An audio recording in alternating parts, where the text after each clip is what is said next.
Hello বন্ধুরা, রোজের মতো দুপুরে ব্লগে রান্না নিয়ে চলে এলাম। দেখো আজকে পেঁপে সিদ্ধ করেছি আর নুন তেল আর ভাজা লঙ্কা দিয়ে মাখছি বন্ধুরা। এখানে পেঁয়াজ আছে আর আজকের একটা নতুন জিনিস করেছি বন্ধুরা। আমি মেথি শাকে সাধারণত এইসব দিয়ে ভাজি না, আজকের অন্য কিছু দিয়ে একটু ভাজলাম, দেখি কেমন লাগে খেতে।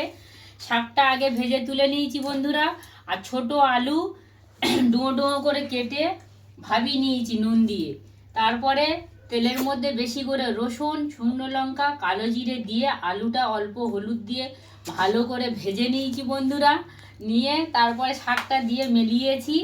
আর এখানে একটু কাটাপোনা মাছ আর জ্যান্ত চারাপোনা মাছ ছিল বন্ধুরা, তা অল্প অল্প ছিল বলে দুটো আমি একসাথে করেছি বন্ধুরা।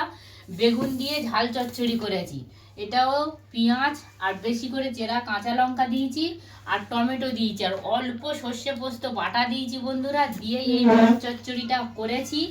তো আর এখানে পেঁয়াজ আছে, কালকেকার একটু একটু তরকারি আছে বন্ধুরা। তো দুপুরে ব্লগটা এখানে শেষ করছি।